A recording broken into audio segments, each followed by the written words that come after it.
Keluaran pasal 16. Mana Sabat. Setelah mereka berangkat dari Elim, tibalah segenap jemaah Israel di padang gurun Sin yang terletak di antara Elim dan gunung Sinai pada hari yang ke-15 bulan yang kedua sejak mereka keluar dari tanah Mesir di padang gurun. Bersungut-sungutlah segenap jemaah Israel kepada Musa dan berkata kepada kalau kami mati tadinya di tanah Mesir oleh tangan Tuhan ketika kami duduk menghadapi kuali berisi daging dan makanan roti sampai kenyang, sebab kamu membawa kami keluar ke padang gurun ini untuk membunuh seluruh jemaah ini dengan kata. Lalu berfirmanlah Tuhan kepada Musa, sesungguhnya aku akan menurunkan dari langit hujan roti bagimu, maka bangsa itu akan keluar dan memungut tiap-tiap hari sebanyak yang perlu untuk supaya mereka coba apakah mereka hidup menurut hukum itu atau tidak. Dan pada hari yang keenam apabila mereka memasak yang di bawah mereka pulang, maka yang di bawah itu akan terdapat 2 kali lipat dari apa yang dipungut mereka sehari-hari. Sesudah itu berkatalah Musa dan Harun kepada seluruh orang Israel, petang ini kamu akan mengetahui bahwa Tuhanlah yang telah membawa kamu keluar dari tanah Mesir, dan besok pagi kamu melihat kemuliaan Tuhan, karena Ia telah mendengar sungut-sungut kepadamu. Sebab apalah kamu ini, maka kamu bersungut-sungut kepada kami? Lagi kata Musa, jika memang Tuhan yang memberi kamu makan daging pada waktu petang dan makan roti sampai kenyang pada waktu pagi, karena Tuhan telah mendengar sungut-sungutmu yang kamu sungut-sungut kepada. Apabila kami ini bukan kepada kami sungut-sungutmu itu, tetapi kepada Tuhan. Kata Musa kepada Harun, katakanlah kepada segenap jemaah Israel, marilah dekat di hadapan Tuhan, sebab Ia telah mendengar sungut-sungut. Dan sedang Harun berbicara kepada segenap jemaah Israel, mereka memalingkan mukanya ke arah padang gurun, maka tampaklah kemuliaan Tuhan dalam awan. Lalu berfirmanlah Tuhan kepada Musa, aku telah mendengar sungut-sungut orang Israel. Katakanlah kepada mereka, pada waktu senja kamu akan makan daging, dan pada waktu pagi kamu akan kenyang makan roti. Maka kamu akan mengetahui bahwa akulah Tuhan Allahmu. Pada waktu petang datanglah berduyun-duyun burung puyuh yang menutupi perkemahan itu, dan pada waktu pagi terletaklah embun sekeliling perkemahan itu.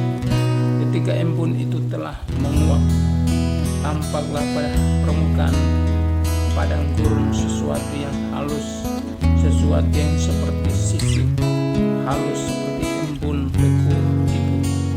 Ketika orang Israel melihatnya, berkatalah mereka seorang kepada yang lain, apakah ini? Sebab mereka tidak tahu apa itu. Tetapi Musa berkata kepada mereka, inilah roti yang diberikan Tuhan kepadamu menjadi makananmu.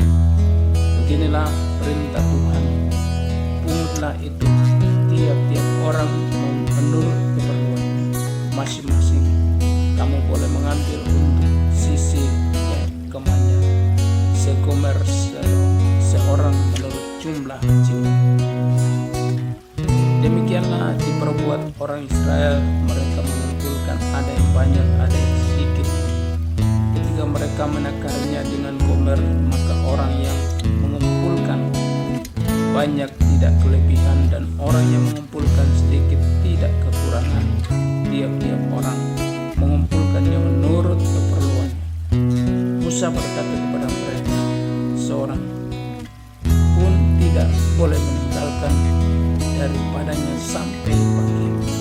Tetapi ada yang tidak mendengarkan Musa dan meninggalkan daripadanya sampai pagi, lalu berulat dan berbau busuk. Maka Musa menjadi marah kepada mereka. Setiap pagi mereka memungut, tiap-tiap orang menurut keperluannya. Tetapi ketika matahari panas, cairlah. Dan pada hari yang ke-6 mereka memungut roti itu 2 kali lipat banyak, 2 gomer untuk tiap-tiap orang. Dan datanglah semua pemimpin jemaah memberitahu kepada Musa. Lalu berkatalah Musa kepada mereka, inilah yang dimaksudkan. Besok adalah hari pergantian, Sabat yang kudus bagi Tuhan. Maka roti yang perlu kamu bakarlah, dan apa yang perlu kamu masaklah, dan segala kelebihannya biarkanlah di tempatnya untuk disimpan sampai pagi. Mereka membiarkannya di tempatnya sampai keesokan hari, seperti yang diperintahkan Musa. Lalu tidaklah berbau busuk dan tidak ada ulat di dalamnya. Selanjutnya kata Musa, makanlah itu pada hari ini, sebab hari ini adalah Sabat untuk Tuhan. Pada hari ini tidaklah kamu mendapatnya di padang. 6 hari lamanya kamu memungutnya, tetapi pada hari yang ke-7 ada Sabat. Maka roti itu tidak ada pada hari itu. Tetapi ketika pada hari ke-7 ada dari bangsa itu yang keluar memungutnya, tidaklah mereka mendapat. Sebab itu Tuhan berfirman kepada Musa, berapa lama lagi kamu menolak mengikuti segala perintahku dan hukumku? Perhatikanlah, Tuhan telah memberikan Sabat itu kepadamu. Itulah sebabnya pada hari ke-6 Ia memberikan kepadamu roti untuk 2 hari. Tinggallah kamu di tempatmu masing-masing. Seorang pun tidak boleh keluar dari tempatnya pada hari ke-7 itu. Lalu beristirahatlah bangsa itu pada hari ke-7. Umat Israel menyebutkan namanya mana. Warnanya putih seperti ketumbar dan rasanya seperti rasa kue madu. Musa berkata, beginilah perintah Tuhan, ambillah segomer penuh untuk disimpan turun-temurun, supaya keturunan mereka melihat roti yang kuberi kamu makan di padang gurun ketika aku membawa kamu keluar dari tanah Mesir. Sebab itu Musa berkata kepada Harun, ambillah sebuah buli-buli, taruhlah mana di dalamnya segomer penuh, dan tempatkanlah di hadapan Tuhan untuk disimpan turun-temurun, seperti yang diperintahkan Tuhan kepada Musa. Demikianlah buli-buli itu ditempatkan Harun di hadapan tabut hukum Allah untuk disimpan. Orang Israel makan mana 40 tahun lamanya, sampai mereka tiba di tanah yang didiami orang. Mereka makan mana sampai tiba di perbatasan tanah Kanaan. Adapun segomer ialah 1/10 eva.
bangsa itu dapat minum. Demikianlah diperbuat Musa di depan mata tua-tua Israel. Dinamailah tempat itu Masa dan Meribah, oleh karena orang Israel telah bertengkar dan oleh karena mereka telah mencobai Tuhan dengan mengatakan, adakah Tuhan di tengah-tengah kita atau tidak? Kemenangan orang Israel melawan orang Amalek. Lalu datanglah orang Amalek dan berperang melawan orang Israel di Refidim. Musa berkata kepada Yosua, pilihlah orang-orang bagi kita, lalu keluarlah berperang melawan orang Amalek. Besok aku akan berdiri di puncak bukit dengan memegang tongkat Allah di tangan. Lalu Yosua melakukan seperti yang dikatakan Musa kepadanya dan berperang melawan orang Amalek. Tapi Musa, Harun dan Hur telah naik ke puncak bukit. Dan terjadilah apabila Musa mengangkat tangannya, lalu kuatlah Israel. Tapi apabila ia menurunkan tangannya, lebih kuatlah Amalek. Maka benarlah tangan Musa. Sebab itu mereka mengambil sebuah batu, diletakkannya lah di bambu di bawahnya, supaya ia duduk di atasnya. Harun dan Hur menopang kedua belah tangannya, seorang di sisi yang satu, seorang di sisi yang lain, sehingga tangannya tidak bergerak sampai matahari terbenam. Demikianlah Yosua mengalahkan Amalek dan rakyatnya dengan mata pedang. Kemudian berfirmanlah Tuhan kepada Musa, tuliskanlah semuanya ini dalam sebuah kitab sebagai tanda peringatan, dan ingatkanlah ke telinga Yosua bahwa aku akan menghapuskan sama sekali ingatan kepada Amalek dari kolong langit. Lalu Musa mendirikan sebuah mezbah dan menamainya Tuhanlah panji-panjiku. Ia berkata, tangan di atas puji-pujian Tuhan. Tuhan berperang melawan Amalek, turun dan naik. Keluaran pasal 18. Yitro mengunjungi Musa.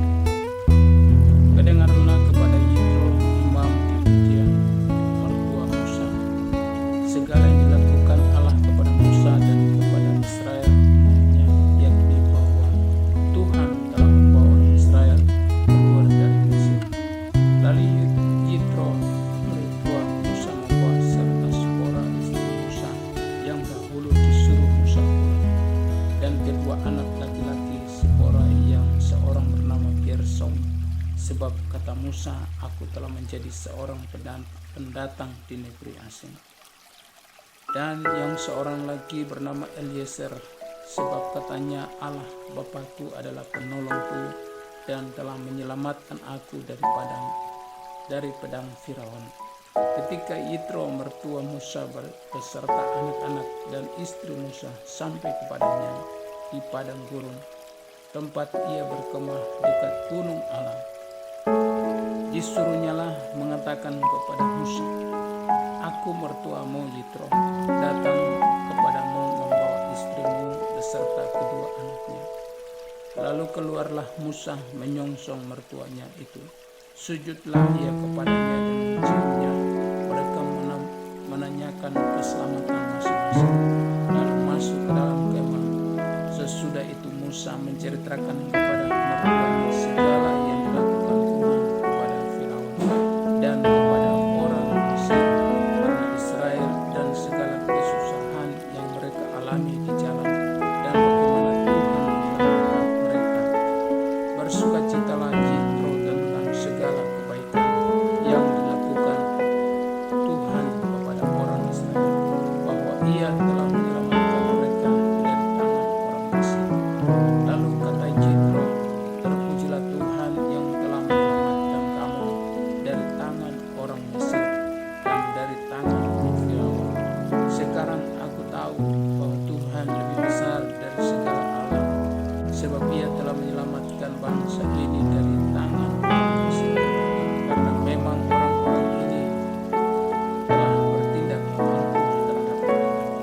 Dan Yitro mertua Musa mempersembahkan korban bakaran dan beberapa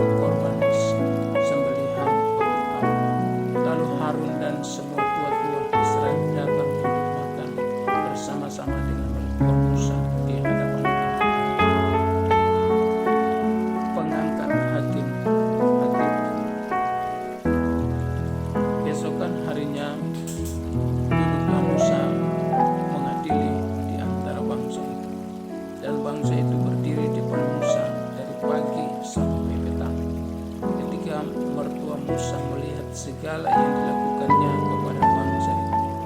Berkatalah ia, apakah ini yang kau lakukan kepada bangsa itu? Mengapakah engkau seorang diri saja yang buruk, sedang seluruh bangsa itu berdiri di depanmu dari pagi sampai petang? Kata Musa kepada mertuanya itu, sebab bangsa ini datang kepadaku untuk menanyakan petunjuk Allah. Apabila ada perkara di antara mereka, maka mereka datang kepadaku, dan aku berdiri antara yang seorang diri. Lagi pula aku memperlakukan mereka ketetapan keputusan-keputusan imam. Tetapi mertua Musa menjawab, tidak baik seperti ini engkau akan menjadi sangat lelaki. Baik engkau melakukan usaha keras seperti engkau, sebab pekerjaan ini terlalu berat bagiku. Akan sanggup engkau melakukannya seorang diri sendiri. Jadi sekarang dengarkanlah perkataanku. Aku akan memberi hasil kepadamu dari apa yang kau perbuat. Adapun engkau, wakililah bangsa itu di hadapan Allah, dan kau hadapkanlah perkara-perkara mereka kepada Allah. Kemudian haruslah engkau mengajarkan kepada mereka ketetapan-ketetapan dan keputusan-keputusan, dan memberitahukan kepada mereka jalan yang harus dijalani dan pekerjaan yang harus dilakukan. Di samping itu, kau carilah dari seluruh bangsa itu orang-orang yang cakap dan takut akan Tuhan, orang-orang yang dapat dipercaya dan yang benci kepada pengajaran sunnah. Tempatkanlah mereka di antara bangsa itu menjadi pemimpin 1.000 orang, pemimpin 100 orang, pemimpin 50 orang, dan pemimpin 10 orang. Dan sewaktu-waktu mereka harus mengadili di antara bangsa, maka segala perkara yang besar haruslah dihadapkan mereka kepadamu, tetapi segala perkara yang kecil diadili mereka sendiri. Dengan demikian mereka meringankan pekerjaanmu, dan mereka bersama-sama dengan engkau turut menanggungnya. Jika engkau berbuat demikian dan Allah memerintahkan hal itu kepadamu, maka engkau akan sanggup menahannya, dan seluruh bangsa ini akan pulang dengan puas, senang, aman. Musa mendengarkan perkataan mertuanya itu, dan dilakukannya segala yang dikatakan. Dari seluruh orang Israel, Musa memilih orang-orang cakap dan mengangkat mereka menjadi kepala atas bangsa itu, menjadi pemimpin 1.000 orang, pemimpin 100 orang, pemimpin 50 orang, dan pemimpin 10 orang. Mereka ini mengadili di antara bangsa itu sewaktu-waktu perkara-perkara yang sukar dihadapkan mereka kepada Musa, dan perkara-perkara yang kecil diadili mereka sendiri. Kemudian Musa membiarkan mertuanya itu pergi, dan dia pulang ke negerinya. Keluaran pasal 19. Tuhan menampakkan diri di Gunung Sinai. Pada bulan ketiga setelah orang Israel keluar dari tanah Mesir, mereka tiba di padang gurun Sinai pada hari ke-7. Setelah mereka berangkat dari Rafidim, tibalah mereka di padang gurun Sinai. Lalu mereka berkemah di padang gurun. Orang Israel berkemah di sana di depan gunung itu. Lalu naiklah Musa menghadap Allah, dan Tuhan berseru dari gunung itu kepadanya, beginilah kau katakan kepada keturunan Yakub, dan kau beritakan kepada orang Israel, kamu sendiri telah melihat apa yang kau lakukan kepada orang Mesir, dan bagaimana aku telah mendukung kamu di atas sayap Raja Wali dan membawa kamu kepadaku.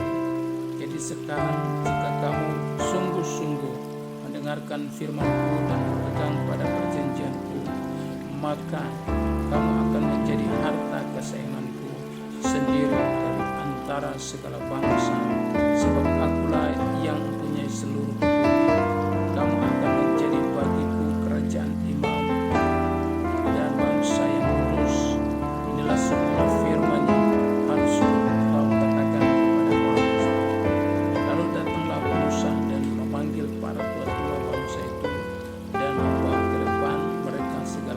firman yang diberitakan Tuhan kepadanya. Seluruh bangsa itu menjawab bersama-sama, segala yang difirmankan Tuhan akan kami lakukan. Lalu Musa pun menyampaikan jawab bangsa itu kepada Tuhan. Berfirmanlah Tuhan kepada Musa, sesungguhnya aku akan datang kepadamu dalam awan yang tebal, dengan maksud supaya dapat didengar oleh bangsa itu apabila aku berbicara dengan engkau, dan juga supaya mereka senantiasa percaya kepadamu. Lalu Musa memberitahukan perkataan bangsa itu kepada Tuhan. Berfirmanlah Tuhan kepada Musa, pergilah kepada bangsa itu, suruhlah mereka menguduskan diri pada hari ini dan besok, dan mereka harus mencuci pakaian. Menjelang hari ketiga mereka harus bersiap, sebab pada hari ketiga Tuhan akan turun di depan mata seluruh bangsa itu di gunung Sinai. Sebab itu haruslah engkau memasang batas bagi bangsa itu keliling sampai berkata, jagalah baik-baik, jangan kamu mendaki gunung itu atau kena kepada kakinya. Sebab siapapun yang kena pada gunung itu pastilah ia dihukum. Tangan seorang pun tidak boleh melawannya, sebab pastilah ia dilempari dengan batu, dipanah sampai mati. Baiklah binatang baik manusia, membiarkan hidup hanya apabila sang pekalah berbunyi pagi, panjang barulah mereka boleh mendaki gunung itu. Lalu turunlah Musa dan juga memerintahkan bangsa itu. Disuruhnyalah bangsa itu menguduskan diri, dan mereka pun mencuci pakaiannya. Kata Musa kepada bangsa itu, bersiaplah menjelang hari yang ketiga, dan janganlah kamu bersekutu dengan mereka. Dan terjadilah pada hari ketiga, pada waktu terbit fajar, ada gunung dan kilat dan awan padat di atas gunung, dan bunyi sangkakala yang sangat keras, sehingga gemetarlah seluruh bangsa yang ada di negeri. Lalu Musa membawa bangsa itu keluar dari perkebunan Allah, dan berdirilah mereka kepada gunung Sinai ditutupi seluruhnya dengan asap karena Tuhan turun ke atas gunung. Asapnya membumbung seperti asap terbang dari seluruh gunung itu. Gemetar sangat, bunyi sangkakala kian lama kian keras berbicara. Berbicaralah Musa, lalu Allah menjawabnya. Lalu turunlah Tuhan ke atas gunung Sinai, ke atas puncak gunung itu. Maka Tuhan memanggil Musa ke puncak gunung, dan naiklah Musa ke atas. Kemudian Tuhan berfirman kepada Musa, peringatkanlah kepada bangsa itu, supaya mereka jangan menebus mendapatkan Tuhan hendak melihat sebab keluar, dan itulah banyak yang mereka telah binasakan. Juga para imam yang datang mendekat kepada Tuhan haruslah menguduskan dirinya, supaya Tuhan jangan melanda mereka. Lalu berkatalah Musa kepada Tuhan, tidak akan mungkin bangsa itu mendaki gunung Sinai ini, sebab engkau sendiri telah memperingatkan kepada kami demikian. Pasanglah batas sekeliling gunung itu, dan nyatakanlah itu lurus. Lalu Tuhan berfirman kepadanya, pergilah, taruhlah, turunlah, kemudian naiklah pula engkau beserta Harun, baik para imam dan rakyat tidak boleh menembus untuk mendaki menghadap gunung, supaya mereka jangan dilanda. Lalu turunlah Musa mendapatkan bangsa itu, dan menyatakan hal itu kepada mereka. Keluaran pasal 20. Ke-10 firman. Lalu Allah mengucapkan segala firman, akulah Tuhan Allahmu yang membawa engkau keluar dari tanah Mesir, dari tempat perbudakan. Jangan ada padamu Allah lain di hadapanku. Jangan membuat bagimu patung yang menyerupai apapun yang ada di langit, di atas